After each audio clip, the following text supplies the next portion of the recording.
Thomas Birch never used the word creature, not once in 47 handwritten pages. He called it the occupant. He used that word with the same clinical precision he applied to his survey measurements, his geological notations, his depth calculations, the same precision that had made him one of the most reliable cartographers in the Nevada mining industry, and the same precision that made his 1926 report on a subsurface void beneath Shaft 7 so convincing that the Consolidated Silver-Loss Mining Company sent 11 men into it 3 days after he left. None of those men came back. Thomas Birch spent the remaining 27 years of his life trying to reconcile two facts that could not coexist inside a rational mind: that his work had been impeccable, and that his work had killed every man who followed it. He died on March 14, 1953, in a boarding house in Reno. He had no surviving family. No one visited. The landlord found his body, and in the nightstand drawer, a key to a safety deposit box at First National Bank.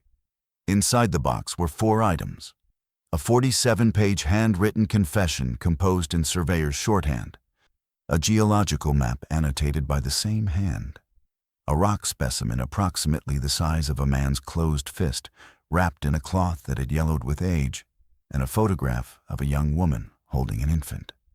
The woman was not identified. The infant was not identified. Thomas Birch had never married and had no children of his own. Representatives of the Consolidated Silver-Loss Mining Company's successor trust contacted the bank within 6 hours of his death.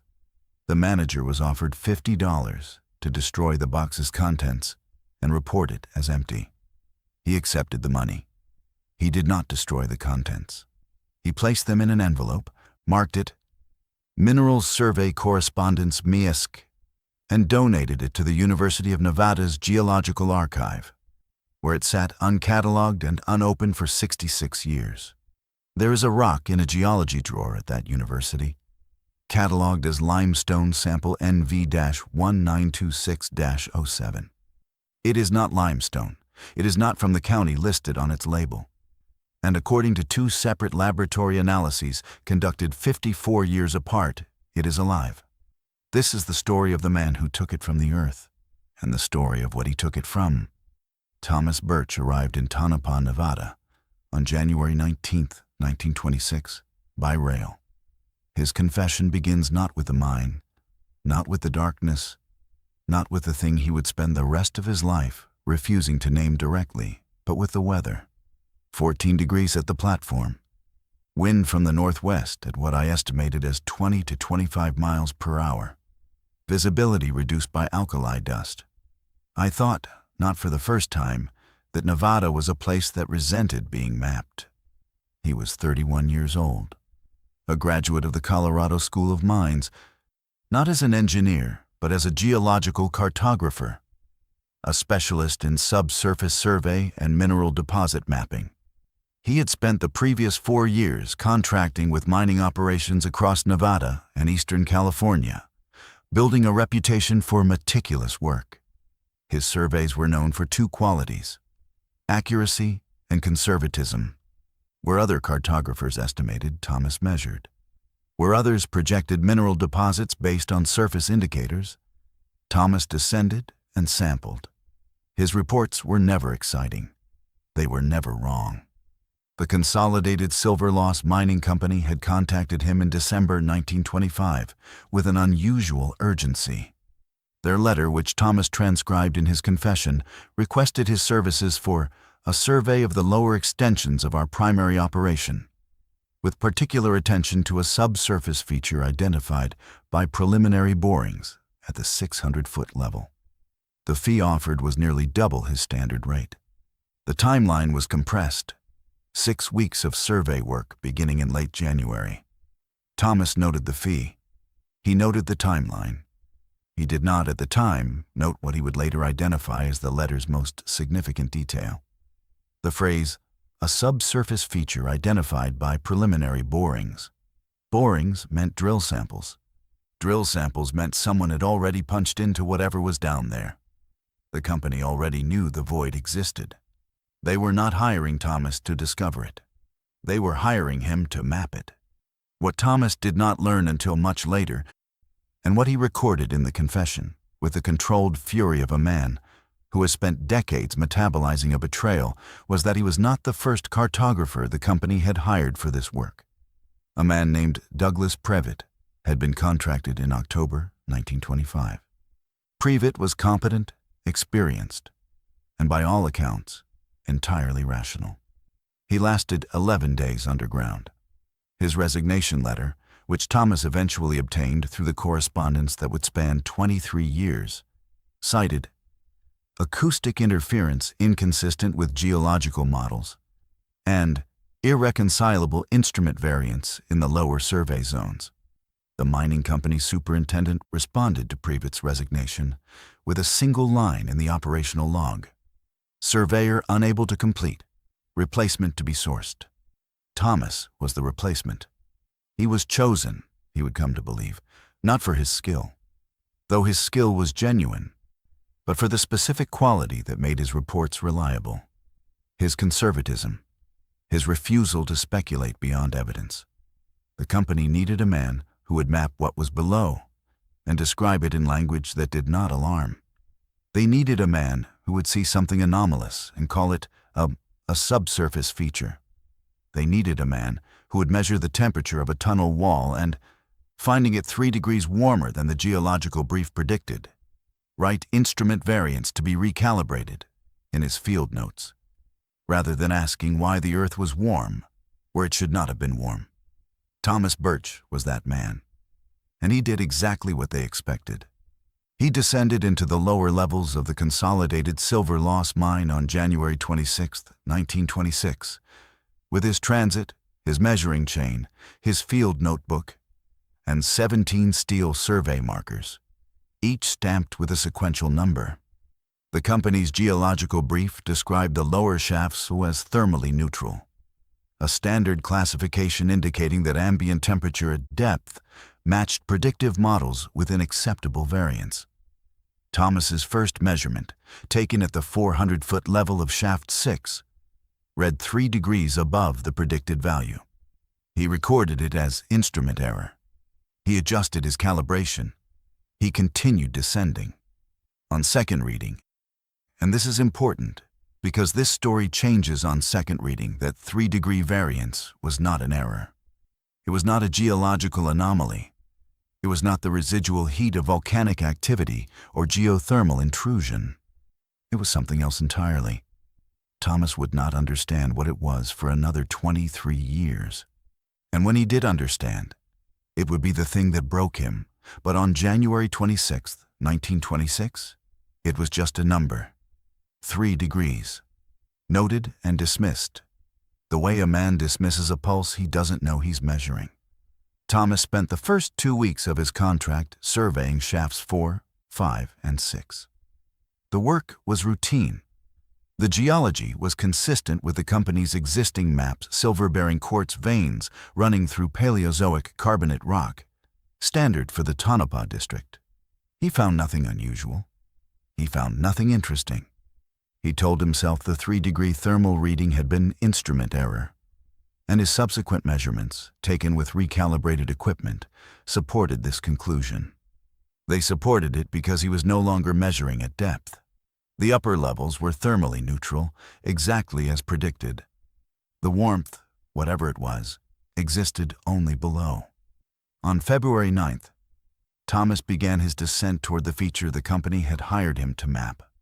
Shaft 7 was the deepest penetration in the mine complex, a narrow, steep-angled bore that followed a particularly rich vein of silver ore down to approximately 580 feet, where the vein played out, and the company had halted extraction. Below that point, the preliminary borings had identified open space. Not a cavern in the traditional sense. The drill returns suggested a void of significant but indeterminate size, beginning at approximately 620 feet.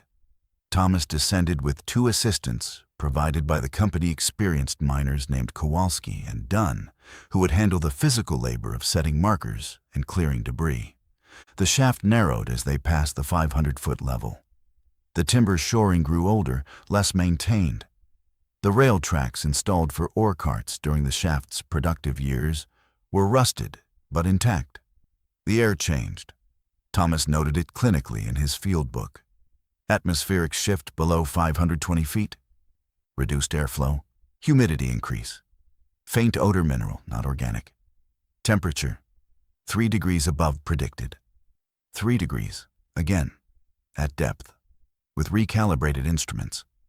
Thomas noted it. He did not flag it. He would later write in his confession, "I recorded the temperature as I recorded everything precisely, without interpretation. This was my training. This was my value. I did not ask why the earth was warm. I measured how warm it was, and I moved on. I have thought about that measurement every day for 26 years. They reached the boundary of the known shaft at 580 feet. Below this point, the company had done no structural work. No shoring, no rail, no ventilation. Just raw rock descending at a 30-degree angle into darkness. Thomas sent Kowalski ahead with a lantern to assess the passage. Dunn remained with the equipment. Thomas stood at the boundary and listened. He describes what he heard with the careful language of a man who has rehearsed the description many times, trying to get it right, trying to separate what he heard from what he later believed he heard. A sound below the threshold of distinct identification. Not dripping, not settling, not the creak of timber or the shift of unsupported rock. A sound more felt than heard, a low, rhythmic presence in the air itself, as though the shaft were breathing. I attributed it to air pressure differential between the ventilated upper levels and the unventilated lower section. This was a reasonable attribution. I believed it then. I do not believe it now. They descended to 620 feet, and there, Thomas found the void. It was not what he expected. Mining voids' natural cavities intersected by shaft work are typically irregular, rough-walled, and relatively small. Solution cavities in carbonate rock rarely exceed a few dozen feet in any dimension. What Thomas's lantern revealed at 620 feet was something else. The shaft opened into a space that his instruments would eventually measure at approximately 90 feet wide, 40 feet tall, and extending beyond the range of his survey in at least 2 directions. The walls were smooth, not tool smooth, not the product of human excavation. Smooth the way water-worn stone is smooth, or the way bone is smooth. Curved, continuous, without joints, fractures, or the angular intersections that characterize natural rock formations. And warm. The wall temperature, measured at multiple points across the void's accessible perimeter, was uniformly 3 degrees above the ambient temperature of the shaft above. Thomas set his 17 survey markers along the void's perimeter, each driven into the base of the wall at measured intervals. He numbered them sequentially, SV1 through SV17. He recorded their positions with the transit, triangulated distances, and sketched the void's shape in his field notebook. He was, by his own account, not frightened. He was fascinated. The void was unlike any geological feature in my experience. The wall surfaces suggested a formative process I could not identify, neither volcanic, nor hydrological, nor tectonic. The smoothness was not erosion. It was structure. I did not understand what I was looking at. But I was a cartographer. My job was not to understand. My job was to measure. He took a sample from the wall, a small piece, chipped with a geological hammer from a point near marker SV9. It came away more easily than expected. Calciumite would have fractured along crystal plains, limestone along bedding surfaces. This sample separated as though it had a grain, a fibrous quality. Thomas wrapped it in cloth, placed it in his sample bag, and noted, "Wall sample NV-1926-07. Composition undetermined. Unusual fracture pattern. Forward to laboratory when convenient." He did not forward it to a laboratory. He kept it. He would later write, "I cannot explain why I kept the sample. I had no reason to keep it. I had taken dozens of geological samples in my career and forwarded every one for analysis. This one I put in my kit, and I did not send it. Something in the way it's separated from the wall. Something in the weight of it. Something in the warmth. I kept it the way a man keeps a coin he finds in an unusual place, not because it has value, but because something about finding it felt like it was meant to be found. 4 days later, Thomas returned to the void to verify his measurements. This was standard practice: survey, wait, resurvey, compare. Any discrepancies would indicate instrument error, ground shift, or human mistake. He descended with Kowalski and Dunn. They reached the void. Thomas set up his transit at the same reference point he had used 4 days earlier. He cited marker SV1. It was not where he had placed it. He cited SV2. Wrong position. SV3. Wrong. He checked every marker, moving along the void's perimeter with increasing confusion, then increasing precision, then increasing silence. All 17 markers had been moved. Not toppled, not displaced by ground shift, not knocked over by falling rock. Moved. Pulled from the wall base and repositioned, driven into the stone at new locations with apparent deliberation. Thomas did what a cartographer does. He mapped the new positions, he triangulated them, he recorded them, and then he stood in the void and looked at the pattern they formed and could not understand what he was seeing. The 17 markers, repositioned from their original survey configuration, now formed a shape. Not random, not natural, geometric, angular, a pattern of points that suggested a structure: rooms, corridors, junctions. Thomas did not recognize the pattern that day. He would not recognize it for years. It was only in 1931, during a period of obsessive re-examination that would characterize the rest of his life, that he overlaid his plot of the repositioned markers onto the mine's surface layout. The arrangement of buildings, ventilation shafts, equipment yards, and access roads above ground, and found that they matched. The 17 markers had been rearranged into a precise, scaled reproduction of the mine's surface infrastructure. Viewed from above, the pattern was unmistakable. Whoever or whatever had moved the markers understood the mine's complete three-dimensional structure from the surface down, and had demonstrated that understanding by reproducing the surface layout 620 feet underground. Thomas noted in passing a detail he did not emphasize at the time, but which I've not been able to stop thinking about. The temperature in the void during his second visit was 3 degrees warmer than it had been during his first. 6 degrees above predicted. The variance had doubled. Whatever was generating the warmth had been closer the second time.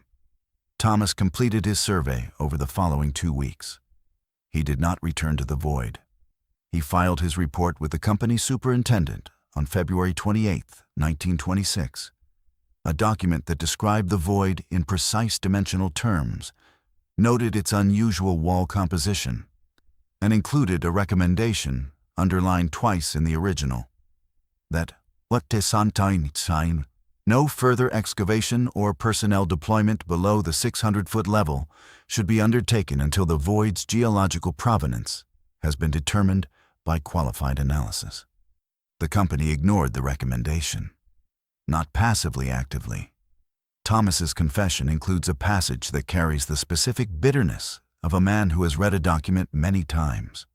I learned through channels I will not describe that the superintendent forwarded my report to the company's board in San Francisco with a cover memorandum that read, in part, Birch confirms void at projected depth. Dimensions consistent with viable extension of shaft 7 rail line through lower carbonates. Recommend immediate deployment of tunnel crew to establish rail passage through void for access to potential deep vein deposits on far side. Birch's caution re. Geological provenance is noted but reflects the surveyor's professional conservatism rather than any identified hazard. My recommendation to halt was rewritten as permission to proceed. The crew was assembled in March. 11 men. Their assignment: extend the railroad tunnel through the lower section of shaft 7. shoring the passage with timber and laying rail through the void to enable mechanized access to whatever lay beyond it. Thomas's contract had ended on March 1st. He was no longer employed by the mine. He had no operational reason to remain in Tonopah, but he stayed an additional week, and his confession is honest about why. I did not stay because I suspected danger. I stayed because the void interested me. I wanted to see the crew that would enter it. I wanted to talk to them. I wanted, I think, to reassure myself that my recommendation had been heard and that precautions would be taken, even if the work proceeded. This was a lie, I told myself. The truth is simpler. I stayed because I could not stop thinking about the markers, and because I wanted to be near someone who might eventually go down and tell me what was on the other side of that wall. He met the crew in the company mess hall on March 4th. They were experienced miners, most of them men who had worked the Tonopah district for years, men with families in the town, men with the particular combination of physical toughness and professional fatalism that characterized deep shaft workers in the 1920s. They knew the risks of their trade: collapse, gas, flooding, equipment failure. They did not know they were being sent into something that had rearranged 17 steel markers into a map of the world above it. Thomas describes several of the men by name. He describes their habits, their jokes, the way they ate. But his confession returns, again and again, to one man: Harlan Briggs. Harlan was 33, a timber shorer by trade, the man responsible for installing the wooden supports that kept tunnels from collapsing. He was from Elko, originally. He had a wife named Catherine, and he had a daughter born on February 18, 1926, 12 days before Thomas filed his report, 14 days before the crew was assembled. The daughter's name was Rose. Harlan carried a photograph of Catherine holding Rose, taken at the Tonopah Photographic Studio 3 days after the birth. He showed it to anyone who would look. He showed it to Thomas. Harlan Briggs showed me the photograph in the mess hall on the evening of March 4th, Thomas wrote. He held it the way men hold things they cannot believe are real. He said, "She's got my ears, poor kid. But she's got her mother's everything else, so she'll be all right." I looked at the photograph and I said something appropriate. I do not remember what. I remember the photograph. Catherine Briggs was smiling in it with the particular exhaustion of a woman who has recently given birth, and the infant Rose was a blurred shape in a white blanket, as infants are in photographs. Harlan held the picture out at arm's length so I could see it clearly, and the light from the mess hall's oil lamps made the photograph glow as though it were the only lit thing in the room. Thomas and Harlan became friends in the way that men in transient mining communities become friends quickly, without ceremony, through shared meals and the proximity of adjacent bunks. Thomas was the surveyor. Harlan was the shorer. They spoke the same professional language angles, tolerances, load-bearing capacity. Harlan asked Thomas about the lower shaft. Thomas answered truthfully about the dimensions, the geology, the rail extension plan. Harlan asked if there was anything unusual down there. Thomas opened his mouth. The confession describes this moment with the precision of a wound examined too many times. He asked me directly, "Anything unusual down there, Tom?" And I began to answer. I began to say, I remember this with a clarity that has not diminished in 25 years. I began to say, the survey markers were moved. I formed the first word. I may have spoken it. And then I stopped. I stopped because I heard how it would sound. I stopped because I was a professional. And professionals do not tell stories about steel markers that relocate themselves into patterns that match the surface layout of a mine complex. I stopped because I did not want Harlan Briggs to think I was the kind of man who said things like that. So instead I said, "It's colder than you'd expect," which was not only a lie, but the exact opposite of the truth. And Harlan nodded and said, "It always is." And we went back to eating. And that was the last conversation I had with Harlan Briggs in which I could have told him the truth and did not. Thomas left Tonopah on March 7th. He shook hands with Harlan at the mine entrance. Harlan was heading into the shaft for a preliminary inspection of the route the crew would take. Thomas was heading to the train platform. He describes the handshake. Harlan's grip was firm and brief and completely ordinary. He said, "Take care, Tom." I said, "You too, Harlan." He turned toward the shaft. I turned toward the road. I did not look back. I have looked back every day since. Harlan Briggs descended into Shaft 7 on March 10, 1926, with 10 other men. They carried timber, tools, rail spikes, lanterns, and enough provisions for a 12-hour shift. They rode the ore cart down the main rail to the 500-foot level, then proceeded on foot to the lower section Thomas had surveyed. The temperature in the shaft, as noted by the surface crew monitoring the ventilation system, was 6 degrees above predicted. The same reading Thomas had recorded on his second visit to the void. But the surface crew had not been present for Thomas's survey. They had no baseline for comparison. They noted the reading. They did not flag it. The crew reached the 600-foot level at approximately 8:40 a.m. They were expected to send the ore cart back with a progress report by noon. At noon, the cart did not return. At 2 p.m., the surface foreman sent a runner to the shaft entrance to listen for sounds of work below. The runner reported hearing nothing. At 3:17 p.m., the ore cart came up. The ore cart emerged from the mouth of Shaft 7 under its own momentum. The brake had been released. It was traveling at approximately 9 miles per hour, fast enough that 2 members of the surface crew had to jump clear of the track where it leveled out near the sorting station. The cart was empty. 400 pounds of timber, a full tool kit, and 11 men had gone down that morning. The cart came back, carrying nothing but the smell of deep air and a single lantern, still lit, wedged into the front corner as if someone had placed it there deliberately so the surface crew would see the cart coming. On the interior wall, scratched into the rusted iron with what was later determined to be a railroad spike, were 4 words: "Do not open 7."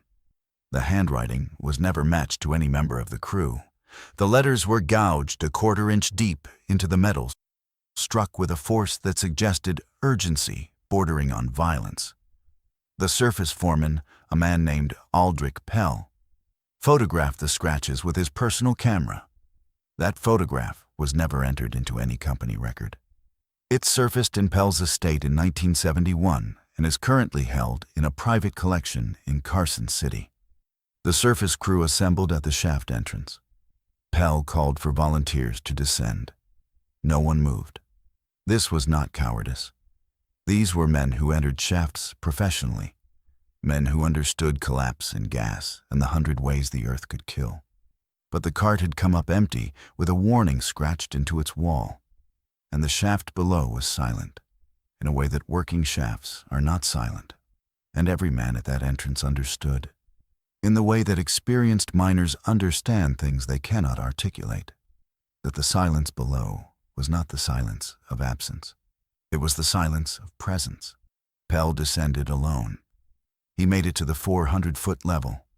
He would later report in a statement given to the county sheriff and never made public that at 400 feet the air changed. Not the temperature, not the humidity, not the ventilation, the smell. Like the inside of a body, he said. Not rot, not decay, like the inside of something alive. Something large that was breathing out, and I was breathing in. He did not continue past 400 feet. He returned to the surface and sent a telegram to the company's San Francisco office. The telegram, preserved in the 1934 bankruptcy filing, read, "Crew of 11 unaccounted in Shaft 7. Stop, no response to calls. Stop shaft conditions, abnormal stop request. Immediate advisory, stop Pell." The company's response, received 4 hours later, read, "Seal Shaft 7. At 300-foot level, stop no further descent, authorize stop company team and route stop. Maintain silence on crew status. Stop. Seal it. Don't go down. Don't talk about it." The company team, 2 men from San Francisco, whose names appear nowhere in the public record, arrived 3 days later. They descended to the 300-foot seal point. supervised its construction, and departed. They did not descend further. They did not attempt recovery of the crew. They did not enter Shaft 7 below the seal. But before the shaft was sealed, in the narrow window between the crew's disappearance and the arrival of the company team, one more person came up from below. His name was never officially recorded. The surface crew knew him as Harlan. He appeared at the shaft entrance at approximately 2 a.m. on March 11th, 17 hours after the ore cart's return. He was not walking.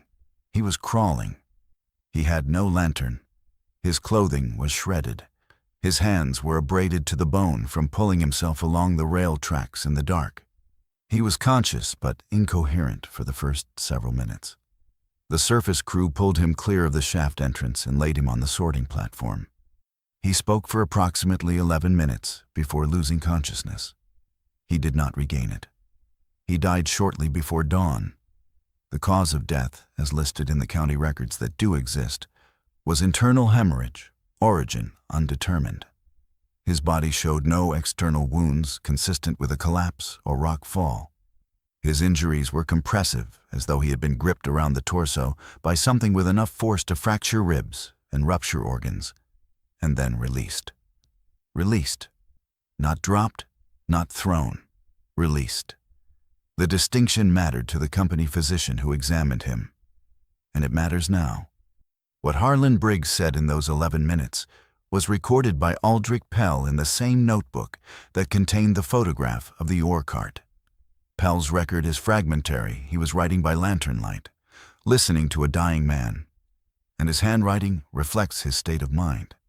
But the core of Harlan's testimony, as later transcribed in Thomas Birch's confession from correspondence with Pell, is this. The crew had reached the void at approximately 9 a.m. It was, as Thomas had described, vast, smooth-walled, warm. The men set up their workstation near the void's near wall and began the process of shoring the entrance for rail extension. The work was normal for the first hour. The sounds were normal. The temperature was elevated but stable. At approximately 10:15 a.m., the crew's foreman, a man named Gerhardt, called Jerry, noticed that the rear section of the tunnel behind them, the passage they had descended through, had changed. Not collapsed. Changed. The timber supports they had passed on the way down, supports that had been installed years earlier during the shaft's initial construction, were no longer aligned. Several had shifted inward, narrowing the passage. One had been removed entirely. Not broken, removed. Pulled from its seating with the rock and laid across the tunnel floor like a barricade. Gerhardt sent 2 men back to clear the obstruction. They did not return. No sound of collapse, no call for help. They walked back into the tunnel with their lanterns, and they did not come back, and the light of their lanterns did not reappear. The remaining 9 men gathered at the void entrance. Harlan described the fear as physical, a taste in the mouth, a pressure in the chest, the particular terror of men who are underground, and who understand, suddenly and completely, that the way out has been altered by something that is not the earth. Then the lights in the void changed. Not the lanterns, the light itself. The ambient glow that their lanterns cast on the smooth walls shifted, dimmed, as though something large had moved between the men and the far wall. Something that absorbed light, something that occupied space that had been empty a moment before. Harlan said it came from above, from the upper reaches of the void, where the ceiling curved beyond the range of their lanterns. It descended or unfolded or extended. Harlan's words were imprecise, and Pell's transcription more so, into the space between the crew and the tunnel behind them. It was pale. It was enormous. Harlan estimated its height at taller than the timber, which would place it in excess of 12 feet. Its limbs were elongated, disproportionate, reaching. Its face, and Harlan used the singular, though he described features that suggested something doubled or split, as though the head carried 2 expressions simultaneously, was stretched into a width that could not be called human. Its mouth was open. Its eyes reflected the lantern light the way animal eyes reflect light. But the color was wrong. Too white, like looking at bone. It took Gerhardt first, reached across the space between them faster than a man could step backward, and lifted him off the ground with one hand. Harlan said the sound Gerhardt made was not a scream. It was the sound of a man whose air has been compressed out of his lungs by a grip that encircled his entire torso. A sound like a bellows closing. The men ran. Those who ran toward the tunnel found the passage narrowed, obstructed, wrong. The timber was rearranged. The rails were displaced. The geometry of the shaft had been altered while they worked, systematically, by something that understood how humans move through tunnels and had restructured the escape route to prevent it. The creature, the occupant, as Thomas would insist on calling it, did not chase. It did not need to. It had closed the tunnel behind them before it revealed itself. It had prepared the space. The men were not ambushed. They were contained. The attack, if it could be called an attack, was architectural before it was physical. The tunnel was the trap. The creature was the door closing. Harlan survived because he was closest to the shaft's upper section when the killing began. He ran not toward the sealed tunnel but upward, along the raw rock above the rail line, climbing where there was no passage, pulling himself through crevices that a man of his size should not have fit through. He climbed blind. He climbed for hours. He felt the warmth of the rock decrease as he ascended, degree by degree, and he followed the cold the way a drowning man follows air. Behind him, below him, the sounds continued, the sounds of men, and then the sounds of the absence of men, and then a silence so complete that Harlan said he could hear his own blood moving through his body. He reached the surface with 4 broken ribs, a ruptured spleen, and abrasions that covered both arms from wrist to shoulder. His last words, as recorded by Pell, were directed to no one in particular. He said, "It knew we were coming. It changed the tunnels before we got there. It's been moving up. The walls are warm because it's inside them." Then he said a name. Thomas. Then he was quiet. Harlan Briggs's daughter, Rose, grew up in Elko with her mother, Catherine. She was 14 days old when her father died inside a mountain.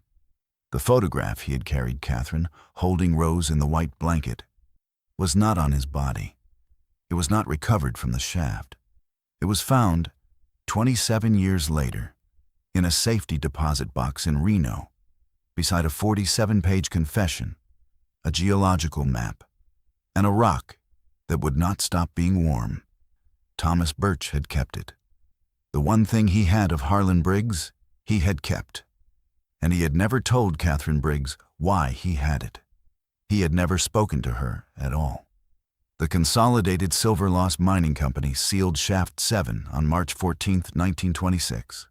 The seal was constructed at the 300-foot level, heavy timber, packed earth, and a layer of poured concrete that the company team brought from Reno. No explanation was given to the surface crew. No recovery operation was attempted. The 11 men, now 10. Since Harlan Briggs had made it to the surface and died, they were listed in county records as missing due to structural collapse in the lower extension. Their families received death benefits paid from a discretionary fund that bypassed the normal claims process, ensuring no insurance investigation. Thomas Birch learned what had happened through a letter from Aldrich Pell, sent to Thomas's mailing address in Reno on March 20th. Pell's letter was brief and uncharacteristically emotional for a mining foreman. "Tom, the Shaft 7 crew is gone. All of them.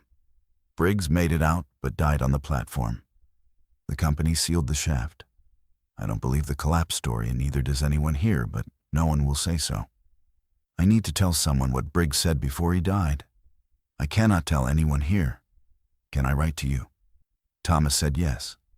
And over the following months, through a series of letters that Thomas preserved and incorporated into his confession, Aldrich Pell transmitted the testimony of a dying man to the cartographer who had mapped the ground that killed him. Thomas's response to this information is the psychological core of his confession. And it is not what one might expect. He did not panic. He did not go to the authorities. He did not contact the families. He did something worse, and he knew it was worse. And he did it anyway. He rationalized. I spent the spring and summer of 1926 constructing explanations, he wrote. Gas pocket, undetected fault line, flash flooding from a subsurface aquifer. I built these explanations the way Harlan built timber shoring carefully, structurally, each one designed to bear the weight of what I could not accept. The markers had been moved by seismic micro-tremors. The void's wall composition was an unusual calcium deposit. The warmth was geothermal. Harlan's testimony was the product of hypoxia, carbon dioxide accumulation, the delirium of a man dying of internal hemorrhage in the dark. I could explain everything. I could explain it so well that I almost believed it. The almost is what kept me awake. The almost is what kept him awake for 27 years. Because even as Thomas built his rational architecture of denial, he kept doing two things that a truly convinced rationalist would not have done. He kept the rock sample, and he kept dreaming about the void. The dreams began within a week of receiving Pell's first letter. Thomas describes them with clinical precision. The void as I mapped it, but larger, always larger. The walls extending beyond my survey in every direction. The smoothness unbroken, the warmth constant. And in the dream, I am not surveying. I am being shown. I am walking through the void the way one walks through a building someone else has constructed for the purpose of being seen. There is no occupant in the dreams. There is only the space. But the space is enough. Because in the dream, I understand something I do not understand when awake. The void is not empty. The void is shaped. It has rooms. It has passages. It has a structure that implies purpose. And at its center, always at its center, no matter how large the void has grown, there is a room I cannot enter. A room that is not yet finished. The dreams came nightly. They did not vary in content. They varied only in scale. Each night, the void was larger. Each night, the room at the center was closer to completion. Each night, Thomas walked the smooth corridors and understood, with a dream logic that feels more true than waking thought, that he was looking at the interior of something alive. He told no one. He continued his cartographic work across Nevada and California. He mapped dozens of mines over the following years. He descended into shafts. He measured and recorded and filed reports with his customary precision. And every night, he walked the corridors of something that was growing beneath the desert. And every morning, he woke with the irrational, unshakable certainty that the thing he was seeing was real, and that it was showing itself to him on purpose. In 1931, Thomas overlaid the repositioned survey markers onto the mine's surface layout and discovered the match. This was the moment his rational architecture began to crack. Seismic micro-tremors do not rearrange steel markers into scaled reproductions of surface infrastructure. No known geological process produces that result. The markers had been moved by something that understood the mine from the surface down, then something that had constructed a three-dimensional mental model of the entire complex and demonstrated that model using Thomas's own tools. He began corresponding with Douglas Previtt, the surveyor who had preceded him. It took 3 years to locate Previtt, who had left the mining industry entirely and was working as a land assessor in Sacramento. Their correspondence, which Thomas preserved, reveals two men circling the same unspeakable conclusion from different angles. Previtt confirmed. His survey markers had also been moved. 11 markers placed along the void's perimeter, repositioned into a pattern that Previtt had not recognized at the time, but which, after Thomas described the phenomenon, Previtt re-examined from memory and identified as the floor plan of his own home in Sacramento. Not the home he lived in at the time of the survey, the home he would move to 3 years later. A home he had not yet seen, in a city he had not yet chosen to live in. Thomas received this letter in 1934. He read it, placed it in the confession file, and did not respond for 6 months. When he did respond, his letter contained a single question. Did you dream? Previtt's answer: every night, the same place, growing. Previtt died in 1961.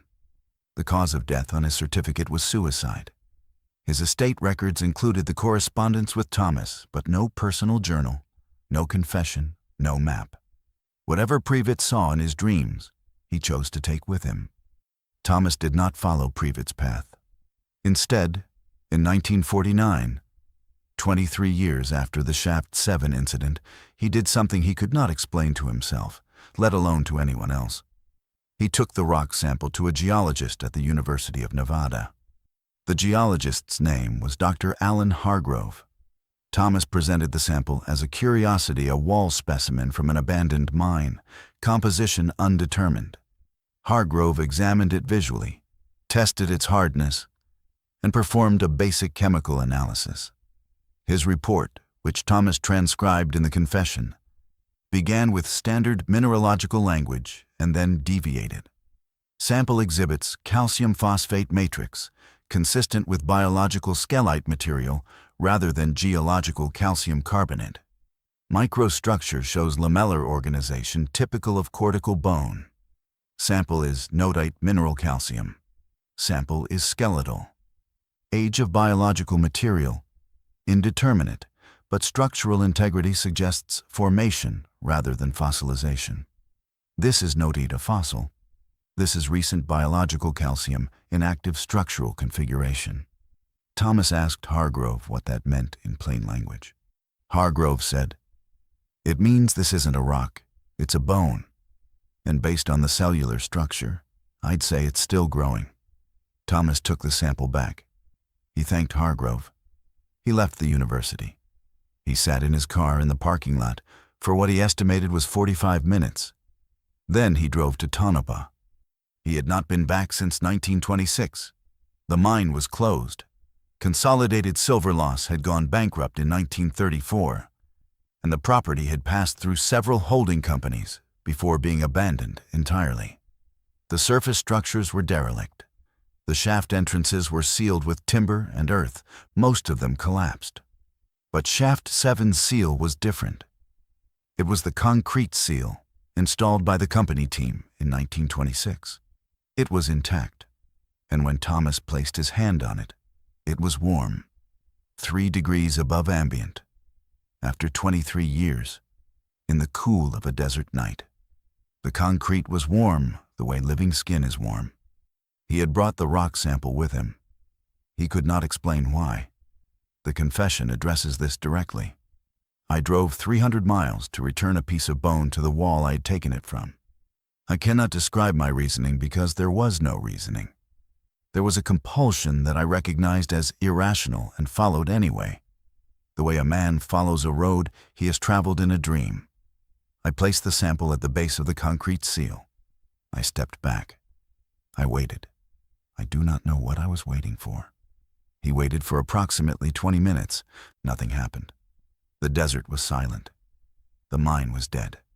Thomas turned to leave, and from behind the seal, he heard tapping, not random, not settling concrete or shifting earth.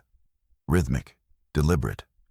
A series of impacts against the interior face of the seal, spaced at irregular but consistent intervals.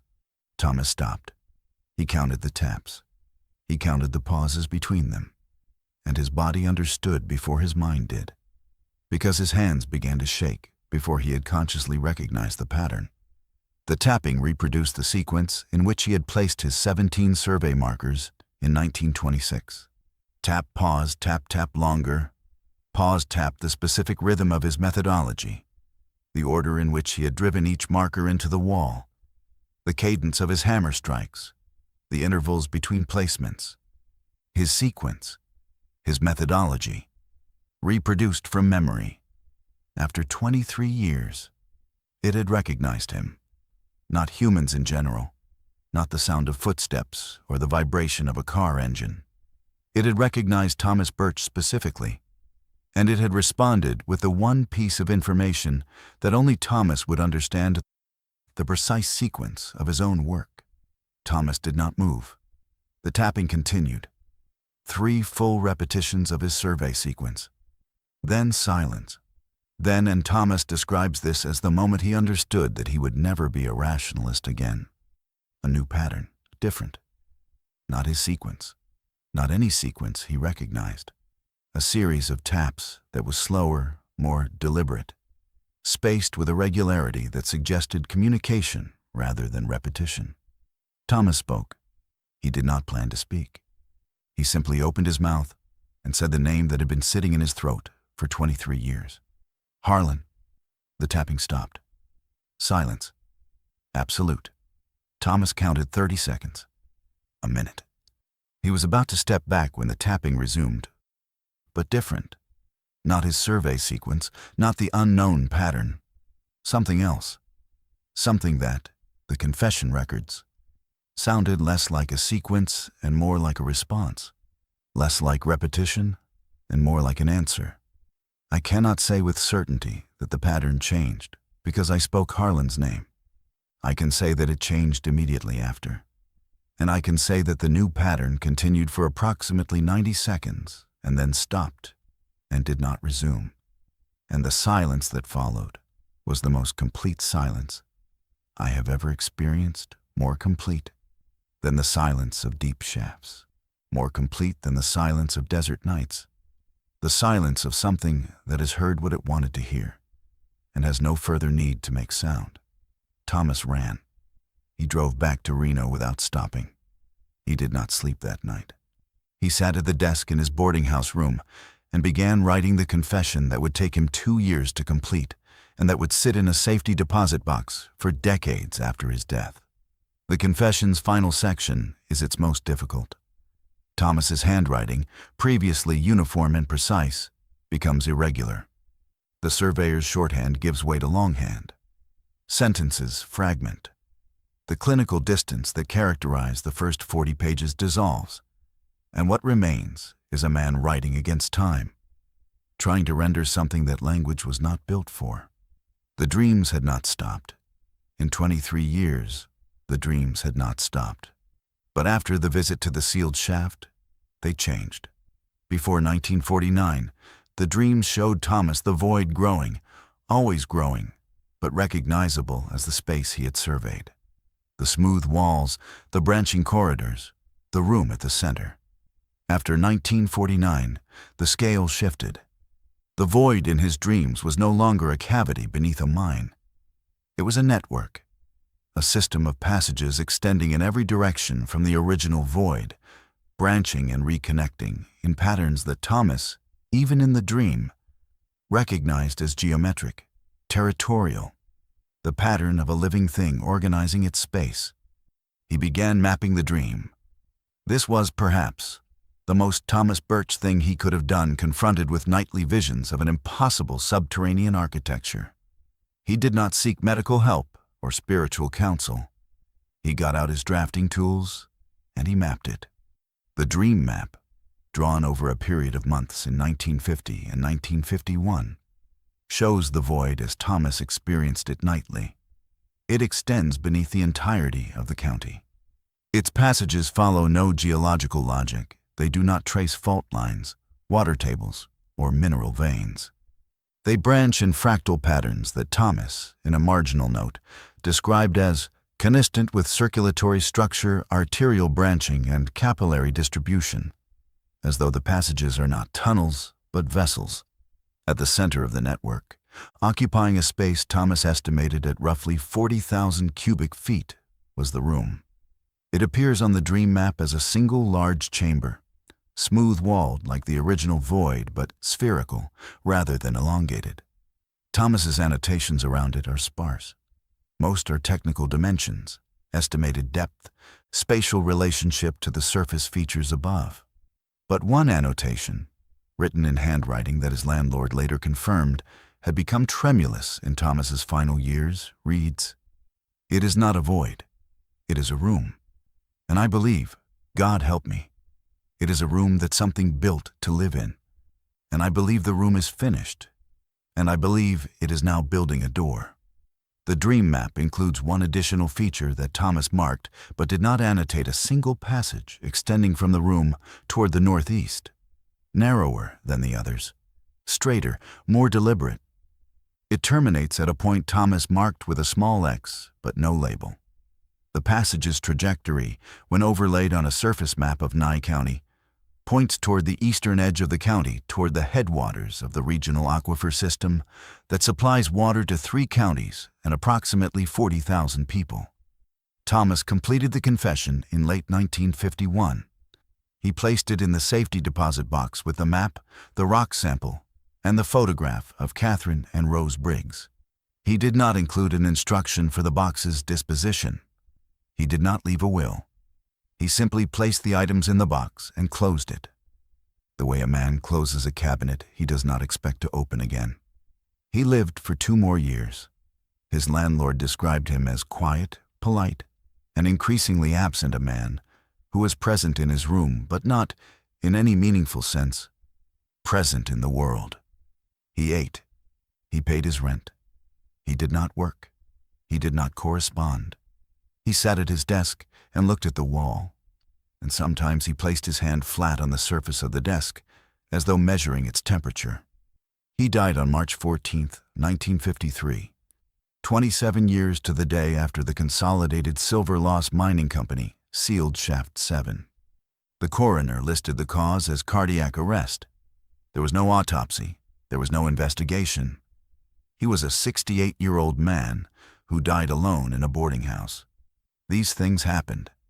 These things happen. The successor trust's representative arrived within 6 hours. The bank manager took the $50 and did not destroy the box's contents. The envelope went to the university. The rock went into a geology drawer. And the story, such as it was, ended. Until it didn't. In 2003, Dr. Lena Vasquez, a geology professor at the University of Nevada, Reno, conducted a departmental inventory of the geological sample collection. This was routine work: cataloging, verifying labels, identifying misfiled specimens. On October 7th, she opened drawer 1926-NV and removed a sample labeled NV-1926-07, limestone, Nye County. She weighed it. She measured it. She noted the label and moved to replace it. Then she stopped. She had been holding the sample for approximately 30 seconds, and in that time, her palm had registered something her professional mind initially dismissed. The sample was warm. Not dramatically, not alarmingly, but measurably, unmistakably warmer than the other samples in the drawer. Warmer than the drawer itself. Warmer than the climate-controlled room in which it sat. She retrieved a contact thermometer from her kit. She measured the sample's surface temperature. She measured the drawer. She measured the room. The sample was 3 degrees warmer than its environment. 3 degrees. She assumed measurement error. She recalibrated. She measured again. 3 degrees. She measured daily for a week. 3 degrees. She measured weekly for a month. 3 degrees. The variance did not fluctuate. It did not respond to changes in room temperature, humidity, or atmospheric pressure. It was constant, as though the sample had its own thermal baseline, as though it was generating heat. She sent a fragment to the university's materials science laboratory. The report came back with a notation she had never seen in a geological analysis. Biological material, not mineral. The calcium phosphate matrix was skeletal. The microstructure was lamellar cortical bone. And the cellular analysis revealed active osteoblast equivalent structures. The sample was not dormant. It was not fossil. It was, at the cellular level, alive. Dr. Vasquez pulled the sample's accession record, NV-1926-07. Donated 1953. Mineral Survey Correspondence, MISC. The original envelope had been discarded during a 1987 reorganization. The sample's provenance was effectively untraceable through the university's records alone. She did not find the confession. The confession had been separated from the sample during the same 1987 reorganization. It was in a different archive, in a different building, in a box that would not be opened until 2019, when a graduate student cataloging mining-era documents would discover 47 pages of surveyor's shorthand and a hand-drawn geological map that matched no known mine survey in the Nevada geological record. That is a story that is not yet fully resolved. The confession and the sample have been reunited in an academic context, but the full implications of Thomas Birch's account remain a subject of quiet, careful scrutiny by a small number of researchers who are not yet ready to publish. What has been verified? Thomas Alden Birch was a licensed cartographer active in Nevada between 1922 and 1926. His employment by the Consolidated Silver-Loss Mining Company is confirmed by contract records preserved in the 1934 bankruptcy filing. 11 men disappeared in the Consolidated Silver-Loss Mine in March 1926. Their names, as listed in Nye County records, match the names in the confession. Their legal status remains missing. No bodies were recovered. The mine's Shaft 7 was sealed in March 1926. The seal remains intact. Thermal imaging conducted during a 2016 land survey recorded surface temperatures above the shaft's location that are and I need you to understand that I verified this myself, because I did not believe it when I first read the survey data 3 degrees above the surrounding terrain. Consistently, regardless of season, regardless of time of day. Douglas Previtt existed. He was contracted by the Consolidated Silver-Loss Mining Company in October 1925. He resigned after 11 days. He died in Sacramento in 1961. The rock sample exists. It is in a drawer in Reno. It is 3 degrees warmer than everything around it. It is alive. It has been alive since 1926. And in 2004, a municipal water project drilling a test well 9 miles northeast of the mine site. 9 miles along the exact trajectory of the passage Thomas marked on his dream map with a small X punched through into open space at 580 feet. The drill bit dropped freely for approximately 40 feet before the cable was retracted. Air samples from the cavity, taken as part of standard safety protocol, showed carbon dioxide levels consistent with biological respiration. The cavity was warm, 3 degrees above ambient. The project was rerouted. The cavity was sealed. No connection to the mine was made in any public document. 3 degrees. In the lower tunnels in 1926, when Thomas first descended, 3 degrees above predicted. In the void, when the markers had been moved and the creature was closer, 3 degrees warmer than the first visit. In the concrete seal, in 1949, under Thomas's palm on a cool desert night, 3 degrees. In the geology drawer, under Dr. Vasquez's contact thermometer in 2003, 3 degrees. In the thermal imaging above the sealed shaft in 2016, 3 degrees. In the cavity 9 miles northeast in 2004, 3 degrees. Thomas Birch, in his confession, used a word for it that I have not been able to stop thinking about. He recorded the thermal anomaly dozens of times across his professional notes and his personal writings. In every instance, he recorded it as a measurement clinical, precise, a number and a unit. Except once. In a marginal notation on the dream map, written in the small, careful hand of a man who has spent his life measuring and who now understands, at last, what he has been measuring, he wrote a single word next to the 3-degree figure. He wrote, "Pulse. The Consolidated Silver-Loss Mine is closed. Shaft 7 is sealed. The property is owned by a holding company registered in Delaware that has no public officers, no listed phone number, and no recorded activity since its incorporation in 1978. The land is fenced.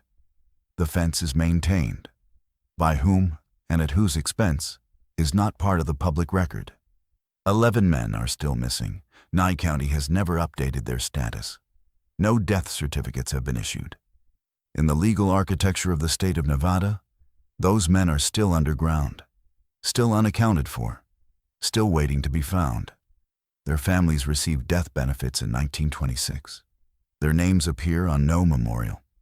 Their bodies are in a wall that is not made of stone. Thomas Birch's confession sits in the University of Nevada's Special Collections Archive. It has been read by fewer than a dozen people.